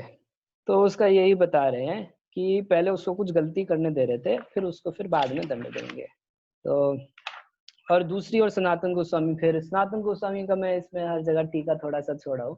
सनातन गोस्वामी हर जगह बोल रहे हैं कि भगवान तो यही देख रहे थे कि मेरे को प्रेम से गले लगाए हुए हैं। इस संसार में भी होता है ना, और कोई व्यक्ति बहुत प्रेम से गले लगाता है तो दूसरे का मन नहीं करता उसके आलिंगन को छोड़ के जाने का।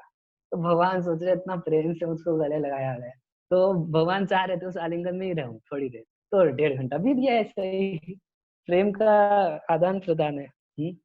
तब मगर भगवान क्या किए, जब ब्रजवासियों के दुख को देखे, तो देखिए अपने दुख को दूर करने के लिए नहीं, अपने ब्रजवासी अपने भक्तों के दुख को दूर करने के लिए भगवान अपने को एक्सपैंड किए। प्रथ्यमानः वपुषा, अपने वपुषा अपने वपु को बहुत बढ़ा दिए।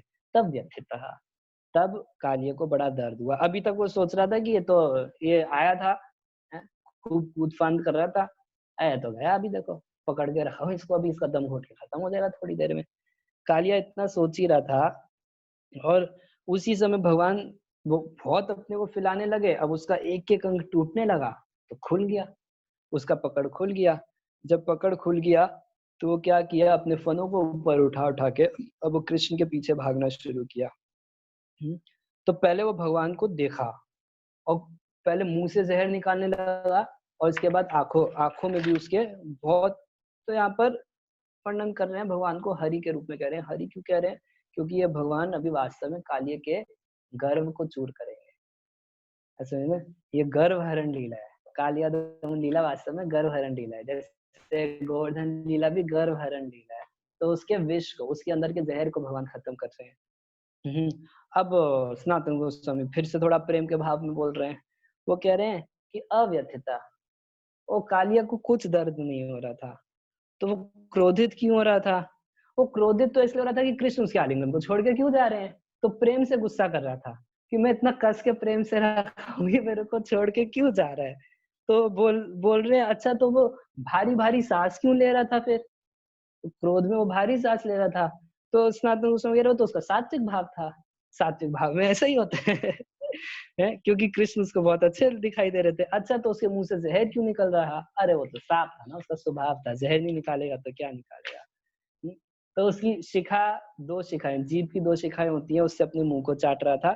तो भगवान क्या किए, काली को, अब आप लिटिल कृष्णा वाला मन देखिएगा कि भगवान ऐसे ऐसे उसको चिढ़ा चिढ़ा रहे थे और अपने पीछे भगा रहे थे। मुझे मालूम नहीं कि वो किस हिसाब से बनाए गए, मगर ऐसे भगवान नहीं चिढ़ा रहे थे, हम मगर उसको प्रोत्साहित कर रहे थे। तो भगवान क्या कर रहे थे, उसी के इर्द गिर्द खूब चक्कर काट रहे थे। तो गोल गोल गोल गोल चक्कर काट रहे थे। कालिया भगवान को मारने की इच्छा से भगवान के पीछे पीछे चक्कर काट रहा था। तो अगर मान लो कोई भी व्यक्ति बार बार घूमता है, घुमरी करता है, तो धीरे धीरे क्या होता है, चक्कर आने लगता है, थक जाता है उसका। तो बता रहे हैं कि इतना भगवान उसको घुमाए, पहले उसको क्लॉकवाइज घुमाए, फिर उसको एंटी क्लॉकवाइज घुमाए, फिर उसको क्लॉकवाइज घुमाए, फिर एंटी क्लॉक, इतना उसको घुमा दिए, इतना घुमा घुमा के उसकी शक्ति खत्म कर दी। ओजसाम, यहाँ लिखा गया है एवं परिभ्रमः हत ओजसाम, उसका सारा तेज खत्म हो गया, उसका सारा बल खत्म हो गया। और जब भगवान देखे कि थोड़ा इसका बल कम हो गया है, तो भगवान क्या किए, कालिये के फनों के ऊपर चढ़ गए। कालिये के फनों के ऊपर चढ़ गए और अखिल कला आदि गुरु ननर्ता, तो अखिल कलाओं के, सारी कलाओं के जो आदि गुरु हैं, जो प्रवर्तक हैं, आदि गुरु हैं, जिनसे सारी कलाएं आई हैं, वो भगवान श्री कृष्ण बहुत सुंदर रूप से कालिये के फनों के ऊपर नृत्य करने लगे। तो कृष्ण क्या किए, अपने हाथ से, देखिए कृष्ण के पीछे, फिर कृष्ण क्या किए, जब देखे कालिया कुछ थक गया है, तो अपने हाथ से उसका जो फन सबसे ऊपर, उस फन को हाथ से नीचे किए, उस पे चढ़ गए। उसके चौड़े चौड़े जो फन थे उनके ऊपर पहले नृत्य करना शुरू किए थे। तो उसके फन को हाथ से नीचे करके उस पे चढ़ के नृत्य प्रारंभ किया। और क्या करते, अब जो भी फन वो ऊपर उठाता है ना, उसी फन को पकड़ के फिर उसके ऊपर चढ़ते हैं। तो भगवान जो नृत्य कर रहे थे, तो कैसे नृत्य कर रहे थे, जो कालिया अपना फन ऊपर उठाता है ना, जहां वो नहीं झुक रहा था वहां उसको झुका रहे थे। यहाँ गोपी प्रांतन प्रभु लिखे हैं तात्पर्य, तो उसमें ऐसे करके लिख रहे हैं कह रहे हैं कि संसार के लोग जो भौतिक चेतना में होते हैं भगवान के आगे झुकना नहीं चाहते। तो भगवान क्या कर रहे थे, काली के साथ यही कर रहे थे, जो फन झुकने को तैयार नहीं उसके ऊपर नाच रहे हैं उसको झुका रहे थे, चल झुक, तब तक वो दूसरा फन ऊपर कर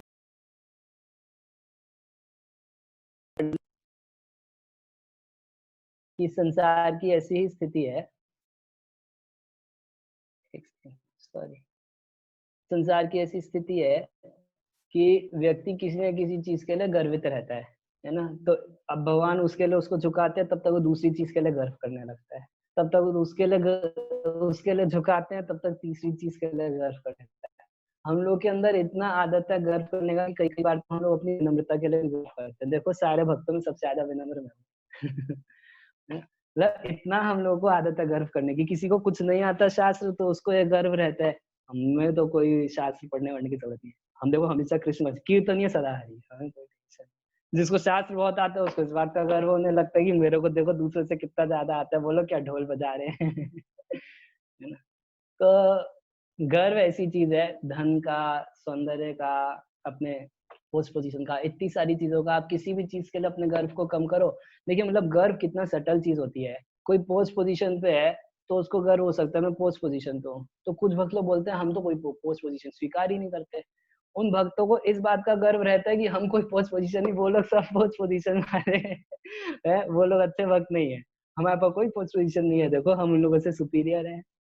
तो उनको इस बात का गर्व रहता है कि हमारे पास कोई पोस्ट पोजीशन नहीं है। आप समझ रहे हैं ना? ये गर्व इतना सटल चीज है, जो मटेरियल कॉन्शियस में है उसके अंदर निश्चित रूप से प्राइड है।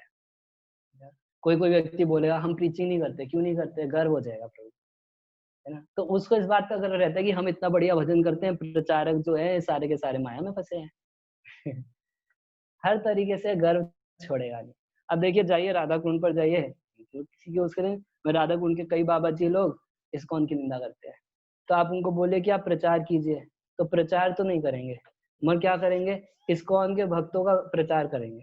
वो लोग ठीक से जप नहीं करते आप प्रचार कर ही रहे हैं ना, आप बोलना तो नहीं छोड़े, आप जिससे मिल रहे हैं आप उसको कुछ ना कुछ बता रहे हैं, तो उससे अच्छा तो फिर इस्कॉन के भक्त है ना जो भगवान के बारे में सबको बता रहे हैं। बजाय आप भगवान के बारे में तो बताओ मत, आप बस ये बताओ कि ये सारे भक्त बेकार है, तो भी आप भी तो कुछ प्रचार कर रहे हैं। तो यहाँ पर क्या बोल रहे हैं कि जो भी फन कालिया उठाता था भगवान उसी को नीचे झुकाते थे। तो एक कालिया दमन की लीला वास्तव में हम लोगों के हृदय के गर्व को खत्म करने के लिए भक्ति ठाकुर लिखते हैं कि कालिया दमन की लीला हम लोगों को बार बार सुनना याद करना चाहिए। कालिया हड़प पे जाना चाहिए, कालिया हड़प पे आचमन करना चाहिए, उसके जल का पान करना चाहिए, वहाँ स्नान कर सके तो स्नान के लिए जगह नहीं है जो भी हो, तो जो भी किया जा सके, तो कालिया हरद दर्शन करना, प्रणाम करना या इस लीला को बार-बार सुनना, है ना? तो उससे जो हमारे हृदय में गर्व की भावना है वो खत्म होती है। तो उससे हम भगवान की प्रेम भक्ति में आगे बढ़ सकते हैं। एक बात और विश्वनाथ शक्तिपाद कह रहे हैं, वो कह रहे हैं कि भगवान को अभी अगले साल रासलीला करनी थी। अभी भगवान 6 वर्ष के हैं, 7वें वर्ष में गोवर्धन पर्वत उठाएँगे, 8वें वर्ष में उनको रासलीला करनी है। तो उनको भी क्या करना है, उनको भी गोपियों को प्रेरित करना है कि तुम कात्यायनी व्रत करो, मेरे साथ नाचने के लिए। तो पहले जैसे कोई आर्टिस्ट या कोई हीरो होता है, वो पहले कुछ एडवर्टाइज़मेंट करता है ना, देखो मैं कितना अच्छा नाचता हूँ, मेरे अंदर कितनी शक्तियाँ हैं।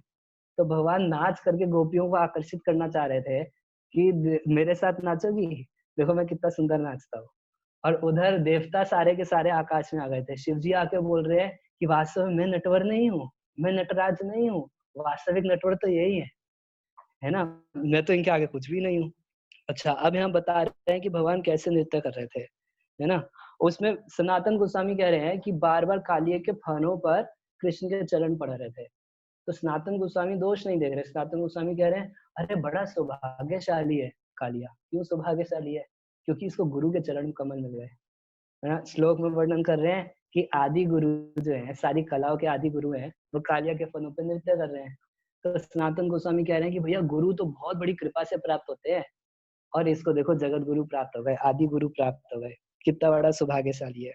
अब भगवान कैसे वहाँ पर नृत्य कर रहे हैं, तो पहले केवल एक ही तरीके से नृत्य कर रहे थे, था इस प्रकार से नृत्य कर रहे थे। और जो लोग जानते हैं नृत्य की कला को, तो जानते हैं कि किस किस स्टेप पर ऊपर उठना होता है, किस पे फर्श पे पैर रखना होता है ना। जैसे था पे फर्श पे पैर रखना होता है, थी पे ऊपर उड़ना होता है। ऐसे है ना, ये मतलब स्वाभाविक होता है। आप लोग कभी सोचे, हम तो प्रभु जी कभी इतना सोचे नहीं। कीर्तन में आप देखेंगे स्वाभाविक, आप इसको नोट कर सकते हैं, खासकर जो कीर्तनीय भक्त है तो इजीली इसको नोट कर सकते हैं। तो भगवान पहले था ऐसे ही नृत्य कर रहे थे।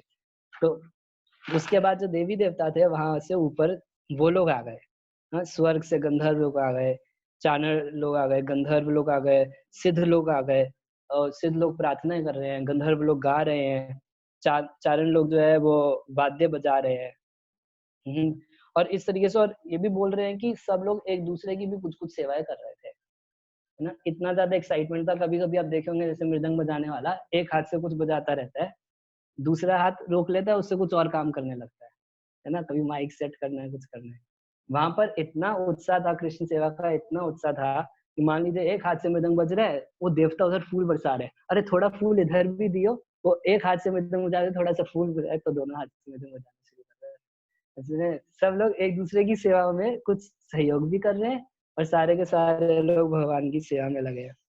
और इस तरीके से बहुत सुंदर भगवान नृत्य कर रहे हैं।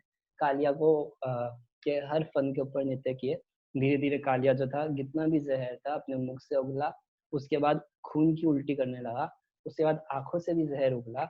जब उसका सारा जहर खत्म हो गया, तब उसको अपनी पत्नियों की प्रीचिंग याद आई। देखा गया है यहाँ पर। तब जाके उसको याद आया कि मेरी पत्नी लोग मुझको प्रीचिंग किया करती थी कि ये कृष्ण स्वयं भगवान है, इनकी शरण ले लो। तब मन ही मन भगवान की शरण लिया। तो जब मन से भगवान की शरण लिया, तब भगवान समझ गए, शरण ले लिया। और तब तक जो कालिया की पत्नी थी, वो एक तरीके से मन बना ली थी, कृष्ण मारो इसको, इसको कितना में समझाएगी, थोड़ा भोग लगा के खा लिया करो, कितना में समझाएगी, चलो कृष्ण का दर्शन। कभी सुनता नहीं। अब उनके मन में आया कि हम विधवा बने तो बने, मगर ये कृष्ण को इतना सता रहे, इसको मर जाना चाहिए कायदे से। वो लोग मन ही ऐसा बना ली थी। मगर जब वो देखी कि मन इसका अब प्रायश्चित की भावना कर रहा है, और अपने कष्टों के लिए रिटेलिएट नहीं कर रहा कालिया, इसका मतलब समझ गए कि ये भगवान को शरणागत हो गया। तो जब इसके मन को इस तरीके से कालिया पत्नियां देखी, कालिया की पत्नियां देखी, नाग पत्नियां देखी, तो फिर वो भगवान की स्तुति की है। और उसके बाद भगवान कालिया को और उसकी पत्नियों को भेज दिए वृंदावन से बाहर, है ना, वापस ना भेज दिए। और उसके सर पे उसको बताया कि गरुड़ भी आपको कभी कुछ हानि नहीं करेगा। तो कम समय में जितना कथा हुआ, तो ऐसे 27 श्लोक की कथा किया यहाँ पर। ये कथा में हमारे आचार्यगण बहुत बहुत मनोभावों को वर्णन किए हैं, और बहुत अच्छी तरीके से इसका वर्णन किया। तो वास्तव में लिख रहे हैं कि कालिया का निग्रह नहीं किए भगवान, तो उसके ऊपर अनुग्रह ही किए। देखने में लग रहा है कि बहुत मारपीट किए भगवान कालिया के साथ, मगर वो मारपीट के पीछे बहुत बड़ी कृपा है, जिसको कालिया की पत्नियां भी अप्रिशिएट की, कालिया भी अप्रिशिएट किया, और बाकी जितने भी शुद्ध भक्त हैं वो सब भी अप्रिशिएट कर पाते हैं। तो इसी प्रकार से भगवान हम लोगों के जीवन में भी कुछ कुछ मारपीट करते हैं कभी कभी, है ना। ऐसा आचार्य लोग बताते हैं कि जो भी व्यक्ति 16 माला जाप करता है, 4 नियम पालन करता है, और कुछ रेगुलर सेवा करता है भगवान के लिए, तो वो डायरेक्ट राधा रानी की कंट्रोल में रहता है। वो महामाया के कंट्रोल में नहीं रहता। डायरेक्ट उसके जीवन के सुख दुख को राधा रानी कंट्रोल करती है।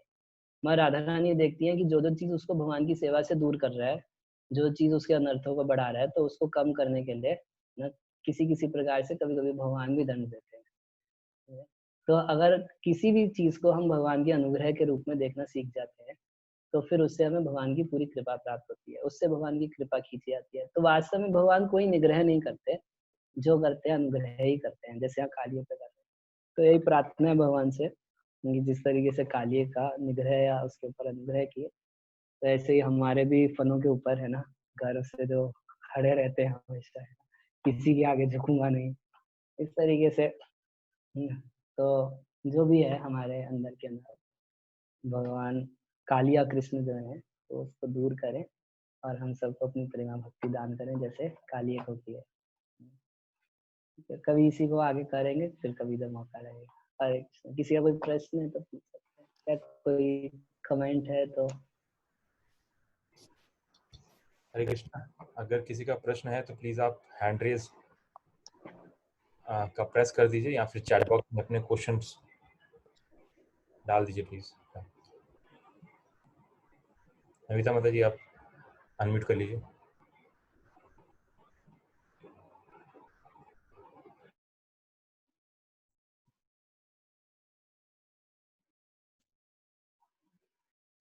हरे कृष्ण प्रभु जी, दंडवत प्रणाम। हरे कृष्ण। प्रभु जी हाँ जी, जैसे आपने बताया कालिया दमन लीला में कि उनकी पत्नियां कह रही थी कि हमें बहुत समझाती थी कि भोग लगाओ, दर्शन और इस तरह से तो ये नहीं कर पाता था और इस तरह से मारो मारो। पर मैंने ये भी सुना कथा में कि वो वैसे उसके भाग्य को सराहा भी रही थी कि क्या पुण्य किए कि इसको कृष्ण चरण मिले।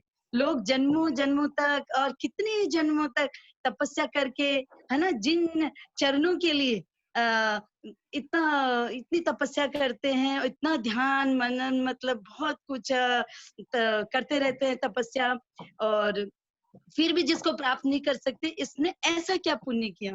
तो इन दोनों बातों में कैसे, क्या समझे? हाँ, तो प्रीचिंग करती थी और कालिया गर्व की वजह से नहीं जाता था। मगर अब क्या हुआ, जब भगवान कालिया को दंडित किए तो तब कालिया की जो पत्नी है वो ये बोल रही है कि इसका कितना बड़ा सौभाग्य है कि यह आपके जो दुर्लभ चरण कमल है उसको प्राप्त कर दिया। तो ये क्या तपस्या किया होगा, क्या, तो कई चीजों का वर्णन कर रही हैं जिन चीजों से भगवान की कृपा आमतौर पे प्राप्त होती है। जैसे बोल रही है, अमानी ना मानदेन रह के निश्चित रूप से धर्म का पालन किया होगा, मानी ना मानदेन रह के भगवान का कीर्तन किया होगा और जीवों के ऊपर कर दिया होगा, ये सब चीजें किया होगा, क्योंकि उसी से तो भगवान की कृपा प्राप्त होती है कि भगवान के चरण कमल प्राप्त हो। तो भगवान भी देखिए काली के फनों पर जब नृत्य कर रहे थे तो तब जब भगवान भी तो मन की बात जानते हैं, वो देखे कि कालिया मनी मन मेरी शरण ले लिया है, मगर फिर भी उसके फनों पे से ऊपर नहीं उतरे। जानते क्यों? वो कालिया को बताना चाहते थे कि मैं तुम्हारी वजह से तुम्हारे ऊपर कृपा नहीं कर रहा हूँ, तुम्हारी पत्नियां क्योंकि भक्त है इस वजह से तुम्हारे ऊपर कृपा कर रहा हूँ। तो भक्ति ते जहार पाइला गोविंद चरण, जय जय द्विज पत्नी नाग पत्नी गण, भक्ति ते जहार पाइला गोविंद चरण। क्योंकि नाग पत्नियां जो थी, कालिया की पत्नियां जो थी, वो भक्ति इस वजह से भगवान कालिया के ऊपर इतना बड़ा अनुग्रह किए थे। और दूसरा भी एक कारण बताया कि क्यों अनुग्रह किए थे, क्योंकि वो इतने वर्षों तक ब्रजवास किया था। एक कारण और भी बताते हैं आचार्य कि वो असत्संग त्याग करके आया था, वो बाकी सांपों के साथ नहीं रहता था, यमुना में अकेला रहता था, तो अपनी पत्नियों के साथ रहता था और पत्नी सारी की सारी भक्त थी, तो प्राय कृष्ण कथा बोलती रहती थी। कालिया को कभी इच्छा नहीं होती थी कृष्ण कथा सुनने की, मगर अब क्या करें, मजबूरी है, वही सारी दोस्त है, वही सब कुछ है, वही परिवार है, अब वो लोग बोलती थी तो बेचारा सुनता था। तो किसी किसी तरीके से कुछ कुछ उसका शुद्धिकरण और भक्तों का जो संगति हुआ, तो कालिया की पत्नी की कृपा से ही वास्तव में उसको कृष्ण के चरण कमल मिले। तो दो शुरू में कालिया पत्नियां चाहती थी कि ये मर जाए, मगर जब देखी कि ये भगवान को शरणागत हो गया, तो इसमें श्रीला जीव गोस्वामी लिख रहे हैं कि तब वो ये विचार करने लगी कि अगर भगवान इसको मार देंगे, क्योंकि हम तो भाई सुंदर नाग कन्या हैं, तो हमें फिर कोई दूसरा जो दुष्ट साप होगा वो हमें भोगेगा, उसके साथ हमें रहना पड़ेगा। तो अब तो ये वैष्णव बन गया, तो भगवान को बोल रही है कि ये तो हमारा प्राणों के समान हो गया, क्योंकि ये हमारा पति अब तो वैष्णव हो गया, तो अब आप इसको मत मारिए, अब हम इसके साथ रहना चाहती हैं और इसके साथ आपकी सेवा करेंगी मिलके। तो ये पहले का भाव है कि मार दिया जाए इसको। उसके बाद मगर जब कालिया मनी मन शरण ले लिया तो वो चाहती थी कि ये बचे। जीवित। ठीक ठीक है ना? थैंक यू प्रभु जी। और हरे कोई कृष्ण, प्रश्न? दंडवत प्रणाम। जी प्रभु जी। तुष्टि माता जी, आप अनम्यूट कर लीजिए अपने आप को प्लीज। हरे कृष्ण प्रभु जी। हरे कृष्ण माता जी।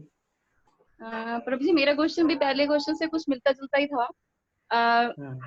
जब आपने ये बताया कि भगवान जो है वो उसके कालिया के जो है, जैसे हम ये सुनते हैं कि भगवान सेवा भाव या फिर मन के भावों को देखकर ही किसी पर अनुग्रह करते हैं, लेकिन पूतना जिसके मन में भगवान के लिए ऐसा भाव नहीं था और कालिया के मन में भी कोई भगवान के लिए भाव नहीं था, तो उन पे इतना अनुग्रह कैसे किया भगवान ने, जबकि मतलब हमें ये बताते हैं कि मन में भगवान के लिए अच्छा भाव होना चाहिए। आपने बताया कि उनके एक्शंस पे भगवान ध्यान दे रहे थे, उनके मन के भाव पे ध्यान नहीं दे रहे थे। नहीं बताया।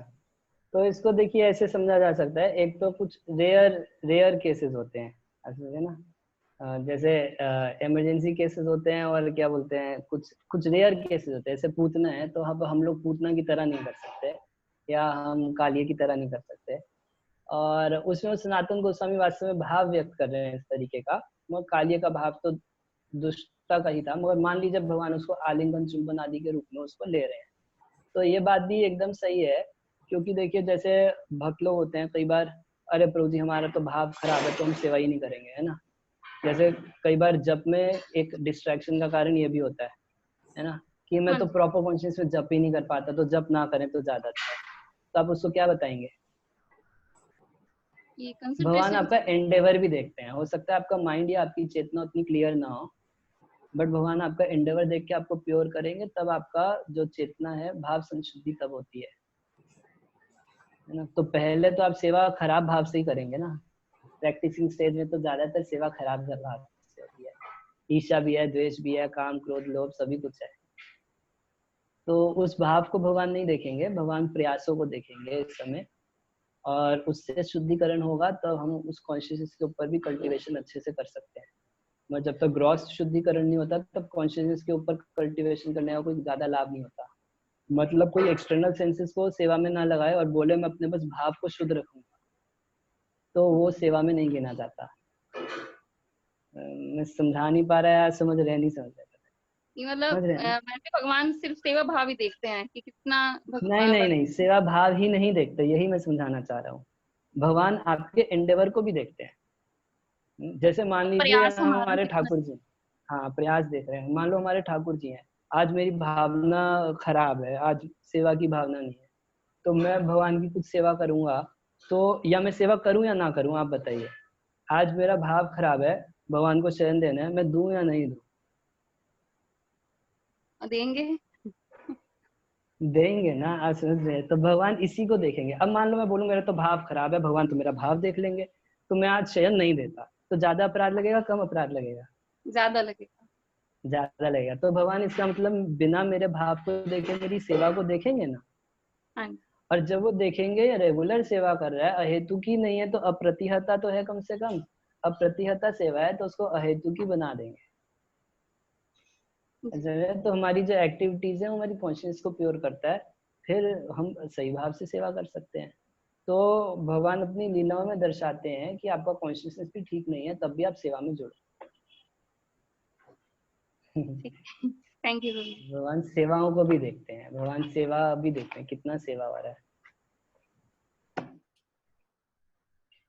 ओके प्रभु जी, और कोई प्रश्न तो नहीं है, बट आपने जो हमने लीला पहले भी सुनी है, ये जो कालिया दमन की लीला, पर जिस इंटरेस्टिंग वे में, और जो सारे आचार्यों का जो आपने सारांश साथ में प्रकट किया हर एक श्लोक के साथ, वो बहुत ही इंटरेस्टिंग था। And we all from all devotees, I like to thank you for this beautiful narration of this pastime. And I'll request his guest Burjan Prabhuji to thank you formally on this. Thank you so much. हरे कृष्णा प्रभु जी। हरे कृष्णा। एक भक्त का प्रश्न है, पहले वो प्रश्न एक बार ले लेते हैं, फिर मैं कुछ कहना चाहता हूँ। जी जी आप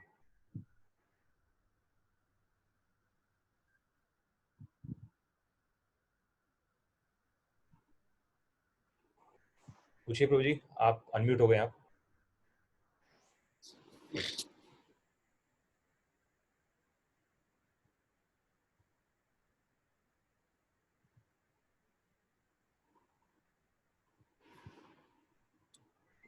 प्रभु जी आप चैट बॉक्स में डाल दीजिए, आपका शायद स्पीकर में माइक्रो में कुछ प्रॉब्लम है। प्रभु जी मेरा एक अनुभव और एक सुझाव है, यदि आप आदेश जरूर बताना चाहता हूँ। मेरा अनुभव ये है कि आप जो कथा सुना रहे हैं, सुनाते हैं, तो बिल्कुल वो परम पूजनीय राधा गोविंद महाराज जैसी होती है। वो कथा शब्द से और बिल्कुल उधर से टीका से इधर उधर नहीं जाती हो। तो मेरा सुझाव है कि आप इसी तरह कथा करते रहें, और इसी तरह हमको जो पूरा वर्ड्स टू वर्ड्स और वर्ड टू वर्ड बिल्कुल एज इट इज कथा आपने सुनाई है। मतलब उसमें कुछ भी आपने उसमें कुछ ऐसे जरूरत ही नहीं है, कोई मसाला भौतिक एग्जाम्पल वगैरह कुछ डालने का प्रयास नहीं किया, और बिल्कुल जैसे महाराज सुनाते हैं बिल्कुल वैसी कथा थी। और गौर कृष्ण महाराज की कथा मुझे याद आ रही है, वो भी बिल्कुल महाराज ऐसी कथा करते हैं। तो वास्तव में ये जो कथा है, मतलब ये वास्तव में मुझे ऐसा लगता है कि ये अटैक करती है, ये मतलब चेंज लाती है सुनने वाले व्यक्ति के मन में जब वो शब्द एज इट इज जाते हैं। तो मेरा बड़ा अच्छा एक्सपीरियंस है सुनने का, ये सुना मैंने आपको। और सुझाव यही है कि आप बिल्कुल इसी तरह से कथा करते रहें और हमको भी लाभान्वित करते रहें इसी तरह से। बहुत आनंद आता है आपके पास। आप आशीर्वाद दीजिए कि हम तो दुष्ट हैं, मगर चलिए कम से कम हमारे से आपको 2 महापुरुषों का स्मरण हो रहा है। बहुत अच्छा तो है, बहुत अच्छा है। एक्चुअली मतलब ये वैसे वास्तव में मतलब मैंने एक जगह सुना था लेक्चर में कि शिष्य का जो है वो कार्य इसके अनुसार होना चाहिए, उसके गुरु का स्मरण हो। मतलब आप बिल्कुल उसको फुलफिल कर रहे हैं, बहुत अच्छा है। मतलब बहुत अच्छा, प्रसन्नता होती है सुन के आपको। तो मैं सभी भक्तों की तरफ से और आपका धन्यवाद करता हूँ कि आप इतनी इजीली अवेलेबल हैं। जब भी आपको कहते हैं आप उसी समय जो है एकदम रेडी हो जाते हैं कथा करने के लिए।